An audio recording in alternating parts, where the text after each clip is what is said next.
Boa noite, meus irmãos. Que a paz de Jesus esteja conosco. Meu nome é Thaís, eu sou trabalhadora da casa. Estamos aqui juntos para nós darmos prosseguimento ao andamento das palestras e a volta regularmente para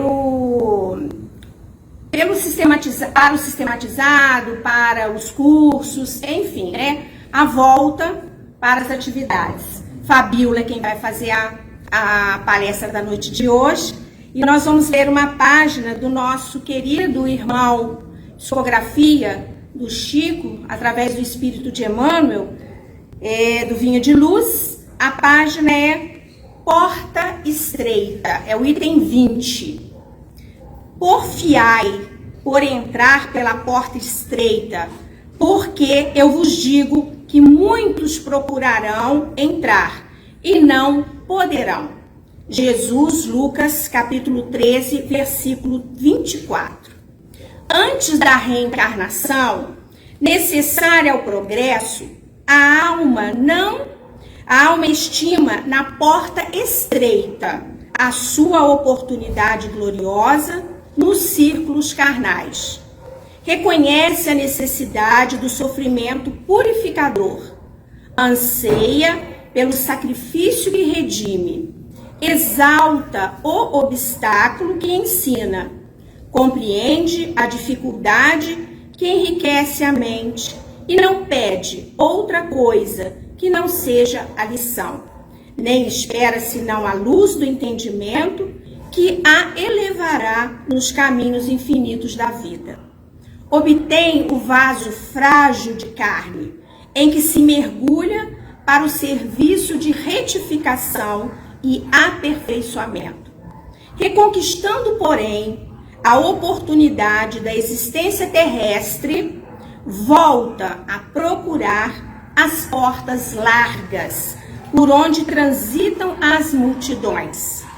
Fugindo à dificuldade, empenha-se pelo menor esforço. Temendo o sacrifício, exige a vantagem pessoal. Longe de servir aos semelhantes, reclama aos serviços dos outros para si. E, no sono doentio do passado, atravessa os campos de evolução, sem algo realizar de útil, menosprezando os compromissos assumidos. Em geral, quase todos os homens somente acordam quando a enfermidade lhes requisita o corpo as transformações da morte. Ah, se fosse possível voltar, pensam todos. Com que aflição acariciam o desejo de tornar a viver no mundo, a fim de aprenderem a humildade, a paciência e a fé. Com que transporte de júbilo se devotariam então à felicidade dos outros? Mas é tarde. Rogaram a porta estreita e receberam-na. Entretanto, recuaram no instante do serviço justo. E porque se acomodaram muito bem nas portas largas, volvem a integrar as fileiras ansiosas daqueles que procuram entrar de novo e não conseguem. Palavras de Emmanuel.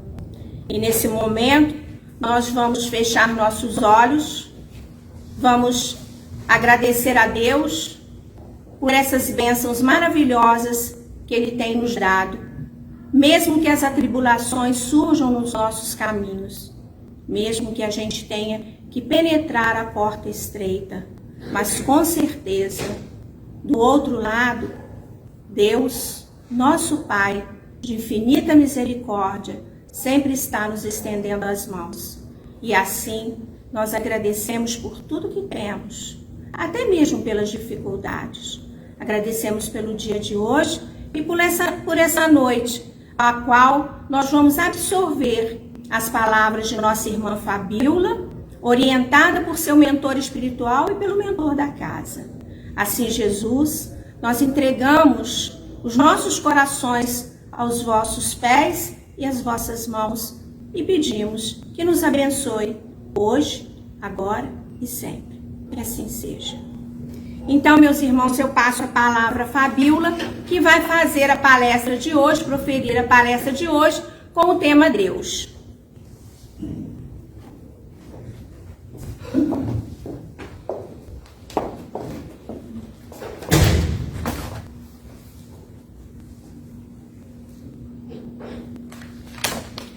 Meus irmãos, boa noite. Boa noite. Que a paz do Divino Mestre esteja com todos. Eu acredito que todos estão me ouvindo, porque eu não vou usar o microfone não, mas eu falo alto mesmo. É um prazer estar aqui com vocês nessa noite. O tema que me foi dado é falar sobre Deus. E nós sabemos que falar sobre Deus é uma coisa maravilhosa, mas por outro lado, torna-se uma coisa um pouco difícil para a nossa compreensão, porque nós ainda não entendemos realmente, na essência, o que é, né, Deus, Deus Espírito, o Deus majestoso, aquele Criador de tudo. E nós iniciaríamos, né, com uma pergunta, porque Kardec, quando codificou a doutrina espírita, ele começa indagando sobre Deus. As perguntas primeiras do Livro dos Espíritos é sobre Deus. E aí nós iniciaríamos também com uma pergunta do Livro dos Espíritos. Será dado ao homem compreender os mistérios da divindade? E aí o mundo espiritual responde a Kardec: quando não mais tiver o espírito obscurecido pela matéria, quando pela sua perfeição se houver aproximado de Deus, ele o verá e compreenderá. Então, por essa resposta do mundo espiritual, nós percebemos que compreensão de Deus, né, realmente profunda, verdadeira e clara para nós encarnados nesse mundo de expiações e provas, ainda não é possível, né? Então nós sabemos que o nosso relacionamento com Deus começa nas bases da simplicidade, para que a gente chegue com o nosso aprimoramento a entender na essência o que seria Deus. Mas Kardec, né, ele foi muito sábio, né, muito sábio quando ele começou o trabalho da codificação da doutrina espírita a partir da ideia fundamental Deus, não indo além do que ele seria dado compreender, com o que evitou especulações fantasiosas sobre o assunto, né? E aí nós temos também que verificar e analisar, tirando desse livrinho aqui do Simonetti, A Presença de Deus, que é interessante, né, que quando Kardec ele vai falar, né, ele vai indagar, ele pergunta, a pergunta que é feita é que é Deus? Ele, na realidade, ele não pergunta quem é Deus. Por quê? Porque se nós formos analisar os pronomes que e quem, há uma diferença, né? O quem é uma identificação, né? E nós não sabemos ainda Deus na sua essência, nós ainda não entendemos. Quando nós perguntamos, quando nós começamos a explicar o que, né? O que na realidade é o que? Define atividade, define condição, define a qualificação. Então, nós temos que partir os nossos raciocínios em direção a Deus a partir realmente desse qualificativo, né? Do que Deus nos oferece nesse mundo que nós estamos vivendo. E aí nós lembramos, então, que Kardec teve um grande mérito por começar, né, com essa ideia fundamental. E quando nós falamos isso, nós temos que também entender que nós não estamos diante de mistérios, né, no sentido teológico, assuntos proibidos. São apenas informações que nós ainda temos que são difíceis ao nosso entendimento no nosso atual estágio evolutivo. Assim, limitou-se a perguntar quanto à qualificação de Deus e não quanto à identificação. E outra coisa interessante é que, ao responder que Deus é a inteligência suprema, causa primária de todas as coisas, os mentores espirituais que estavam ali junto a Kardec, eles esgotaram o assunto nos limites do entendimento humano, né? E aí, então, quando nós começamos a entender, né, sobre essa natureza divina, é que nós vamos observando, né? E outra coisa interessante, porque para nós alcançarmos, né, esse conhecimento do que na realidade é Deus, nós precisamos ainda evoluir muito. E ele nos coloca, né, Simonetti coloca uma coisa muito interessante no seu livro, que eu achei muito promissor, é que ele fala que existe para nós, na condição que nós estamos ainda, de espíritos em evolução, ele coloca que nós temos, na verdade, um estímulo precioso que nos coloca a nível de sentimento melhorado para compreensão do que é esse Criador. E ele diz que esse sagrado propósito se chama dor, né? E aí ele vai explicar que a dor, ela funciona para nós, para a nossa compreensão de Deus, como, na verdade, um sino de Deus. Por quê? Invariavelmente, nos lembramos de nosso Pai quando vibra, né, nos nossos tímpanos o seu dobrar penetrante. E aí, isso é uma realidade. Porque quando nós vivemos, né, os nossos problemas, que nós temos as nossas aflições, o que nós observamos? Queiramos ou não, nós nos curvamos diante da divindade, diante do Pai. E aí, nesse momento, né, do sofrimento, dos obstáculos a serem vencidos, o que acontece? Quando você se desarma e você clama pelo Criador, o que vai acontecer? As nossas preces serão muito mais ardentes, né? As nossas lágrimas são contritas e são muito elevados os nossos anseios quando nós clamamos pelo Criador. Então, o que acontece nesses momentos da dor? Você, na verdade, remexe a sua alma. Você remexe à sua condição sentimental. E aí você se desarma, porque agora é você com o Criador.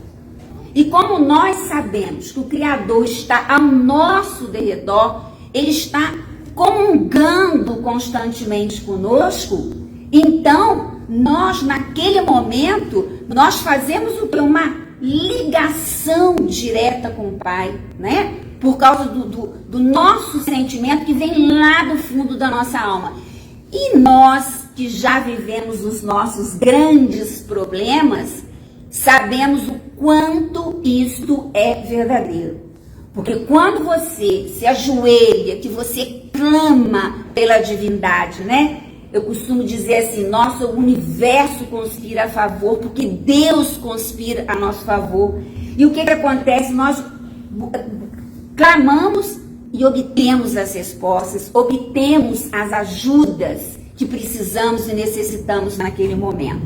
Então, nós vemos isso aí. E ele diz também que para nós chegarmos à compreensão dessa entidade maior, né, criadora de tudo, nós devemos proceder, ele chama de uma angioplastia espiritual. E o que ele chama de angioplastia espiritual para chegarmos à compreensão do que é Deus? Ele fala, exige apenas um pouco de reflexão em torno dos atributos de Deus, desobstruindo as vias de acesso aos sentimentos mais nobres na intimidade do coração. Reconhecendo a grandeza divina, será mais fácil identificar a divina presença. Olha que coisa linda, né? Que ele coloca aqui o Simonetti no livro A Presença de Deus. Bom, e aí então nós vamos verificar que sem o conhecimento dos atributos de Deus, é impossível para nós compreender a obra da criação. É impossível. A gente precisa compreender os atributos, saber quais são esses atributos da divindade, né? E nós vamos verificar que as religiões, né, que não primaram por isso, o que aconteceu? Elas erraram em seus dogmas. As que não atribuíram, por exemplo, a Deus a sua onipotência, imaginaram que muitos deuses. As que não atribuíram a ele a soberana bondade, fizeram dele um Deus cioso, colérico, vingativo, né? Parcial. Então, precisamos conhecer o que lá em obras póstumas, na própria Gênese, nós temos, e também no livro do Simonetti, ele coloca essa parte, né? A profissão de fé espírita raciocinada. A primeira profissão de fé espírita raciocinada é o que nós falamos. Há um Deus, inteligência suprema, causa primária de todas as coisas.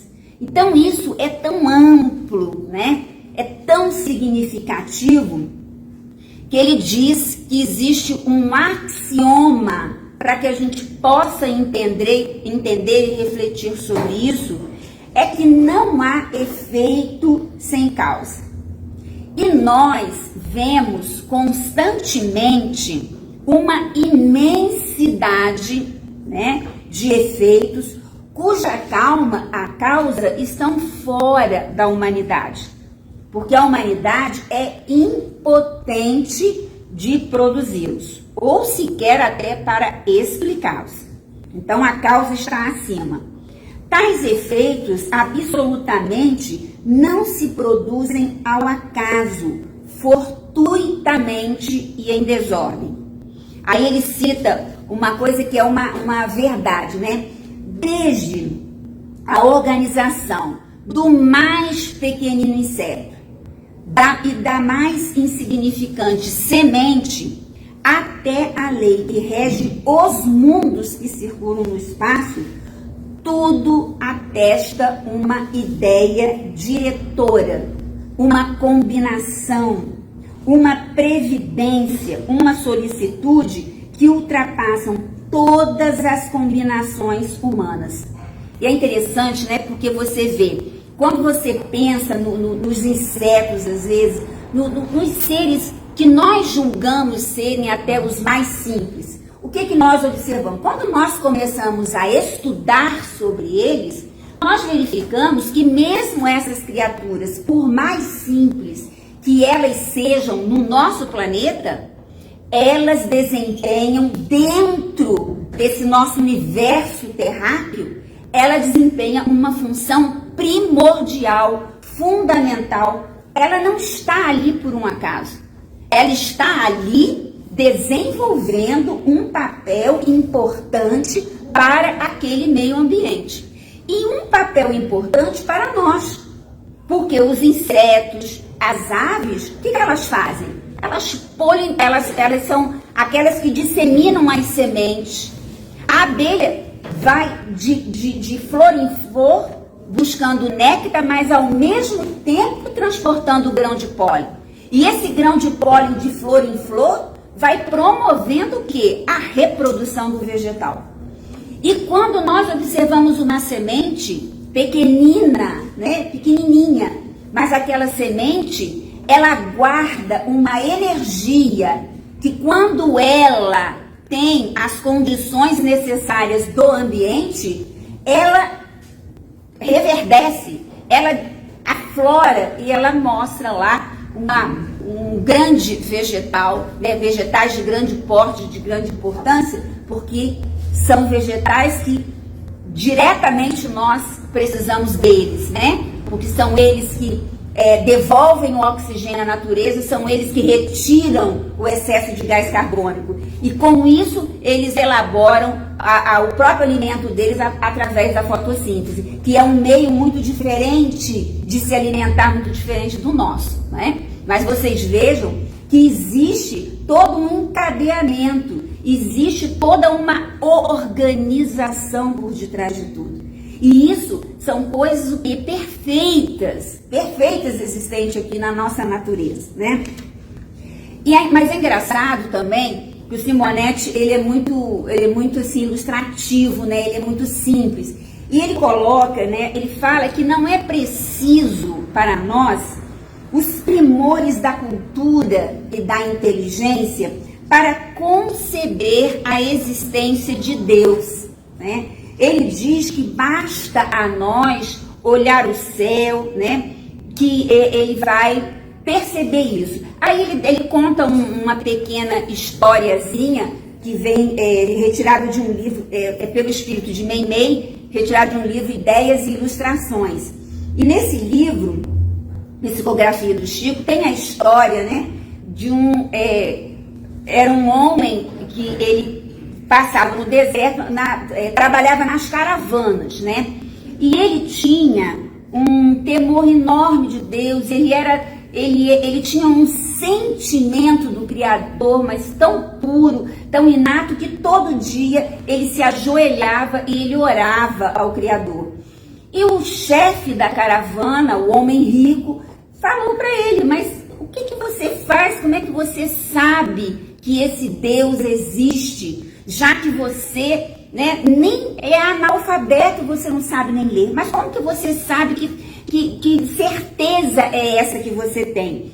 E aí ele diz então para o Senhor, né, o poderoso Senhor, ele pergunta para o Senhor, ele fala que ele conhece, né, a existência do Pai Celeste pelos sinais que ele nos deixou.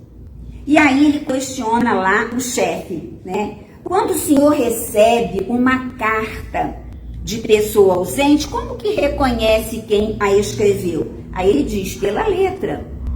Quando o senhor recebe uma joia, como é que se informa quanto ao autor dela? Ele diz: através do ourives. E aí o empregado sorriu. Quando houve passos de animais ao redor da tenda, como é que o senhor sabe que foi carneiro, cavalo ou boi? Aí ele diz: pelos rastros. E aí o senhor, né, o árabe, convida o chefe a sair da tenda. E aí quando ele chega lá, ele mostra o céu, naquela lua maravilhosa, que era coberto de estrelas. E aí ele fala lá: olha lá, tá vendo aquilo? Não foi o homem que construiu, não foi o homem que colocou. Então, através daqueles sinais, eu sei que existe um Criador, né, que está nos ajudando, que está olhando por nós. Então, é a verdade. Quer dizer, ele, na simplicidade dele, ele entendia, ele captava essa essência, né? Que é uma historinha muito linda dele. Bom, mas continuando, continuando, vamos ver então aqui o que ele vai nos dizendo. Homens de ciência materialista pretendem que Deus é uma hipótese dispensável para explicar a harmonia universal que sugere sua existência. E aí ele fala, concebem que a própria matéria tem capacidade organizadora, o que equivale a dizer que o universo e a vida construíram-se e se harmonizam a partir de si mesmos. Mas aí se indaga, mas e a causa? Né?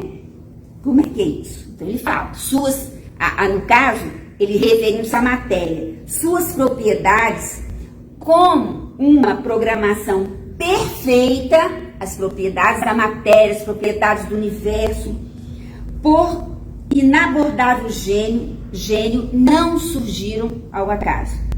Forçosamente, nós temos que admitir um programador para tudo isso, né? E aí, a Nagarika Gorinda, que é um sábio budista do Tibete, ele diz assim, é muito interessante que na física moderna, quanto mais lógico se é, mais errado se está. Isso patenteia os limites da nossa lógica. Então ele fala que a crença em Deus nos dá segurança, certeza de que não estamos entregues à própria sorte. Porque nós sabemos que o universo, através das suas leis, né, são perfeitas. Quando nós olhamos, por exemplo, quando nós estudamos na física a lei da gravitação universal e outras leis relacionadas à física, o que nós vamos observar? Nós temos imensidões de galáxias, né? Imensidões de sistemas solares, que não é só o nosso. Mas quando nós observamos o nosso próprio sistema solar, cada planeta ele está lá no espaço numa órbita determinada, né? Então tudo tem tudo funciona dentro de uma harmonia majestosa, né? Que não foi o homem que criou essas leis, elas estão lá há milênios e tudo funcionando na perfeita ordem possível. Agora, continuando, a segunda profissão de fé raciocinada é que Deus é eterno, né? Isto é, não teve começo e não terá fim. Isso é algo também dificílimo, porque quando nós começamos a aprofundar o nosso raciocínio em relação a isso, né? Algo que está lá, mas que nunca vai ter fim, nosso raciocínio, ele para num determinado momento. Nós não conseguimos ainda entender isso aí, né? Mas ele diz, se tivesse tido começo, alguma coisa houvera existido antes dele. Então nós não temos a compreensão ainda, porque precisamos o quê? Burilar, transformar o nosso espírito para que nós venhamos a ter a condição de ter a compreensão maior dessa entidade. O terceiro, é que ele é imutável, né? Deus é imutável. Porque se Deus estivesse sujeito a mudanças, nenhuma estabilidade teriam suas leis. As leis que nós citamos agora mesmo, as leis universais. Deus é imaterial, isto é, a sua natureza difere de tudo o que chamamos matéria. De outro modo, não seria imutável, pois estaria sujeito também às transformações da matéria. Então, Deus carece de forma apreciável pelos nossos sentidos, se não fosse isso, ele seria material. E aí o homem, né, ele sempre representa Deus como aquele senhor de barbas, né, tem nas pinturas, né, italianas, a gente sabe que tem essas, porque o homem o quê? Ele coloca, né, Deus, ele não conseguiu ainda atingir essa coisa do Deus Espírito, de não haver essa coisa material, né? Isso para nós ainda é muito difícil para a nossa compreensão. Mas nós temos também a quinta profissão de fé espírita, que é a onipotência. Por quê? Porque Deus é único, né? Se ele não dispusesse de poder soberano, alguma coisa ou algo haveria mais poderoso do que ele. Porque às vezes as pessoas até acham que existem duas forças. Como existe o bem e o mal, a gente acha que existem duas forças a se degladiarem no universo. Mas na realidade isso não ocorre. Deus é Deus, né? Ele é único, ele é onipotente. Existem as forças do mal, as direções do mal, existem. Mas no nosso nível, as imperfeições são muito grandes, né? E sabemos também que na criação dos espíritos, eles começam a partir de quê? Da simplicidade, da ignorância, até atingir os patamares mais elevados, que são as entidades superiores, que são o quê? Capazes de compreender o que é Deus na sua essência, né? Como Jesus, então, e outros grandes, né, espíritos que já têm um nível de evolução tamanho, né, que já se desprendeu totalmente de matéria, já se desprendeu de pensamentos acanhados. Eu não sei se vocês já pararam, às vezes eu fico pensando assim, gente, porque nós somos tão apegado a isso, apegado àquilo, apegado a peso, a gente é apegado a várias coisas, né? Porque nós somos ainda muito materializados. E aí você fica assim, nossa gente, mas meu pai morreu, minha mãe, onde que tá, né? Meu filho, e são os nossos pensamentos ainda. Mas todos nós somos espíritos, e na hora que nós atingimos esse patamar de elevação, né, para chegar no sentido de entender o que é Deus, nós vamos estar tão desmaterializados que o nosso pensamento será um pensamento de humanidade. Porque nós ainda não temos o pensamento de humanidade, né? Nós temos o pensamento acanhado de pai, de mãe, de filho, de avô, de avó, de marido. Mas quando nós chegarmos a esse patamar da compreensão do que é Deus, aí sim, nós já estamos assim, libertos, né? A nossa visão é muito ampliada, nós vamos trabalhar pelo bem de todos. Não seremos felizes enquanto encontrarmos um espírito em sofrimento, porque nós sabemos que é isso que acontece com os grandes diretores dos orbes, como Jesus é um deles, né? Bom, e aí outra profissão de fé que é linda em relação a Deus é que ele é soberanamente justo e bom. A sabedoria providencial das leis divinas se revela nas mais mínimas coisas como nas maiores. E essa sabedoria não permite se duvide nem da sua justiça, nem da sua bondade. Deus é infinitamente misericórdia e bondade. Por quê? Deus nos dá tempo para o aprendizado. Deus fechou-se uma porta ali, abriu-se uma janela cá. Através do processo de reencarne, nós vamos tendo as mais variadas possibilidades de melhoria, né?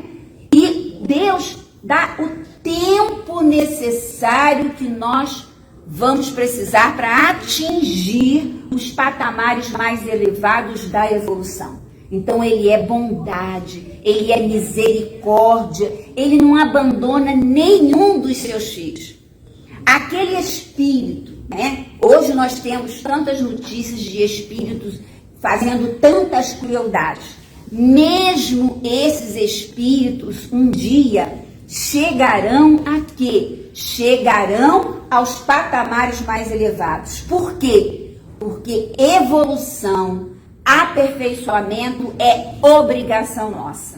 Então não adianta, é lei, é lei. Então nós temos que evoluir. E o dia que evoluirmos, vamos entender, né, muito mais essa bondade, essa misericórdia, toda essa dádiva que nós temos desse Criador ao nosso lado.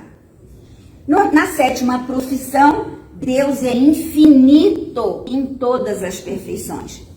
Se supuséssemos imperfeitos um só dos atributos de Deus, se lhe tirássemos a menor parcela de eternidade, de imutabilidade, de imaterialidade, de unidade, de onipotência, de justiça e de bondade, poderíamos imaginar um ser que possuísse o que lhe faltasse.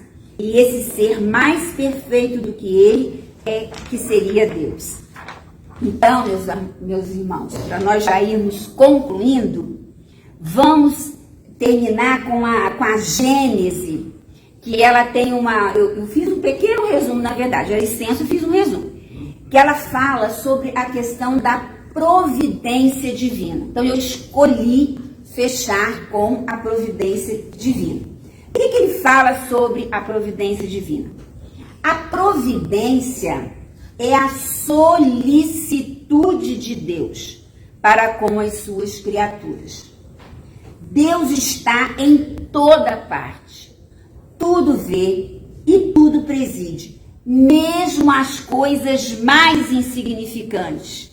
É nisto que consiste a ação providencial. Aí eu pensei numa coisa que eu estou sempre pensando mesmo. Eu falo assim, existem aquelas pessoas que já conseguem fazer as grandes obras, as grandes coisas. Mas, quando a gente lê essa questão da providência, da solicitude divina, o menor passo positivo que você dê é percebido por Deus. O menor passo, né? A menor obra em favor do outro, né? Uma dedicação que eu parei para ajudar fulano que está precisando de uma ajuda. É uma ação pequenina, mas esta ação, ela é verificada por Deus. Ele sabe que nós estamos tendo uma atitude positiva e que aquela atitude positiva é contada a nosso favor. Mas nós não pensamos nisso, pensamos. Porque nós estamos acostumados às grandes coisas. Não. Até os pequenos passos que nós venhamos a dar são contados pela solicitude divina. Então ele fala lá, mesmo as coisas mais insignificantes, é nisto que consiste a ação providencial. Então olha que lindo, que coisa, né, profunda que a Gênese fala sobre isso. Como nossas faculdades e percepções são limitadas, não compreendem que Deus possa ou se digne de intervir diretamente nas pequeninas coisas. Então existe, né, aqui a intervenção divina nas pequeninas coisas. Então nós temos que clamar sim por Deus, né, nos nossos momentos, no nosso dia a dia. Nós temos que ser gratos pelas inúmeras chances que Ele nos dá de aprimoramento, de evolução, de crescimento, né? As situações nas quais nós nos envolvemos e que remexem com a nossa parte sentimental. Isso é importante porque quando nós somos remexidos na nossa alma, no nosso sentimento, nós somos pessoas melhores, porque nós vamos começando a encarar as coisas sob um outro prisma, de uma outra maneira. Nós vamos começando a nos desapegar, porque nós precisamos ter o desapego material, às vezes até o desapego mesmo a pessoas, não é desamor, né? É amar sem se apegar, que são coisas diferentes e que são muito difíceis para nós. Mas nós vemos lá que Deus intervém nas pequeninas coisas. Deus vê os mais profundos refolhos do nosso coração. Estamos nele como ele está em nós, segundo a palavra do Cristo. Para que nossas preces sejam ouvidas, não precisam transpor o espaço, nem serem ditas com voz retumbante, porque, estando Deus continuamente ao nosso lado, os nossos pensamentos repercutem nele. Então, olha que coisa bonita, né? A nossa prece não precisa ser falada em voz alta, ela pode ser feita em qualquer lugar, né? Em qualquer lugar nós podemos fazer as nossas preces, não precisamos gritar. Por quê? Porque Deus está continuamente ao nosso lado. Então, quando nós clamamos, quando nós oramos, agora, né, gente? É aquela oração que vem de dentro, né? Porque às vezes a gente ora igual papagaio. Às vezes você começa a rezar o Pai Nosso, quando você chega no meio, você já se perdeu, porque um outro pensamento atravessou aqui. E você já se perdeu ali. Não é isso, né? É aquela prece que você fala e que você não se perde. Porque você está puxando aquilo da sua alma legitimamente. Então é diferente, né? É uma prece que tem uma diferença enorme. Porque ela realmente atinge aquilo que a quem nós estamos querendo direcionar. Então olha a importância dessa coisa, né? De você realmente orar com a alma. E aí ele ainda fala, um membro se agita, o espírito sente, uma criatura pensa, Deus o sabe. Aí tem um final aqui muito lindo da Gênesis, eu até fui pesquisar quem era. É um espírito, né, que deu uma mensagem na Sociedade de Paris, eu não conhecia, 1867, eu não sei se eu estou falando certo, Kinemen, não sei se é assim. Aí eu pesquisei, eu vou só terminar com esse pensamento dele, que a nossa horinha está no final. Eu fui pesquisar quem era, porque eu não sabia. Ele foi falecido, né? Ele era um fervoroso adepto do espiritismo. Ele vivia numa cidade chamada Sétif, na Argélia, no país norte da África. Era um bom magnetizador e, por sua dedicação desinteressada, prestou numerosos serviços a pessoas sofredoras naquela região. E ele foi evocado na Sociedade Parisiense logo depois do falecimento. Ele faleceu 20 de abril de 1867 e ele deu uma comunicação através de um médium na Sociedade Parisiense em 16 de maio de 1867. Aí é o finalzinho aqui, que já está nosso tempinho ido. Ele fala o seguinte: daí se pode igualmente deduzir a solidariedade da matéria e da inteligência. A solidariedade entre si de todos os seres de um mundo, a de todos os mundos e, por fim, de todas as criações com o Criador. Olha que coisa profunda e linda, né? Porque ele diz que existe uma solidariedade de todos, né? Por exemplo, no plano da Terra. E é realmente, né?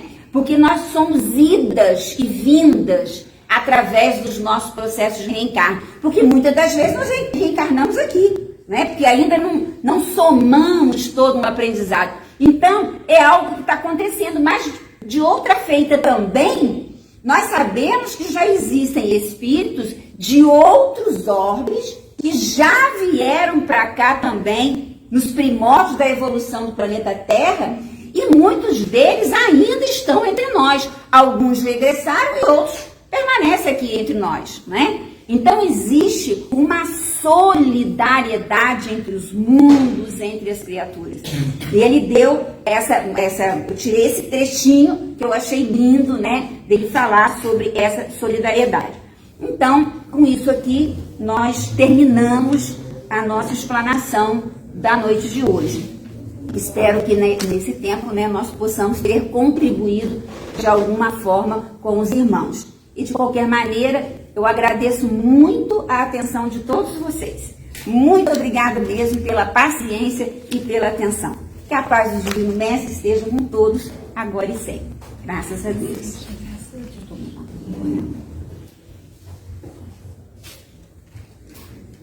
Maravilhosa. Ô, menina maravilhosa. Muito obrigada, viu, querida? Eu que agradeço. Sua palestra foi maravilhosa, tá? Muito obrigada.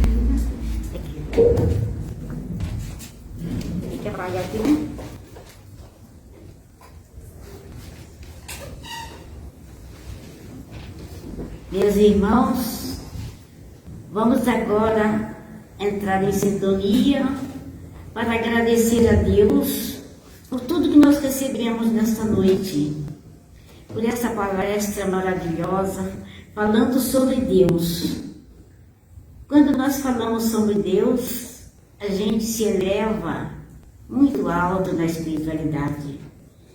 Então, agradecendo a Deus, a nossa irmã, pela beleza da palestra que ela trouxe para nós, vamos fazer a prece para que os nossos irmãos que precisam receber o passe sejam agraciados pela misericórdia de Jesus, nosso Pai. E assim, Senhor, pedimos para dar a nossa oportunidade de fazer a nossa prece para agradecer a Deus por mais esse dia, mais essa oportunidade que nos concedeu de estarmos aqui nesta casa abençoada que nos recebe todas as semanas. Vamos elevar então o nosso pensamento ao grande Pai que é Deus. Pai nosso que estás no céu, santificado seja o vosso nome, venha a nós o vosso reino, seja feita a tua vontade, assim na terra como nos céus. O pão nosso de cada dia nos dai hoje e sempre. Perdoa as nossas ofensas, assim como perdoamos aos nossos ofensores. Não nos deixe, Pai, cair em tentação, mas livrai-nos de todo mal, porque é teu poder e a glória.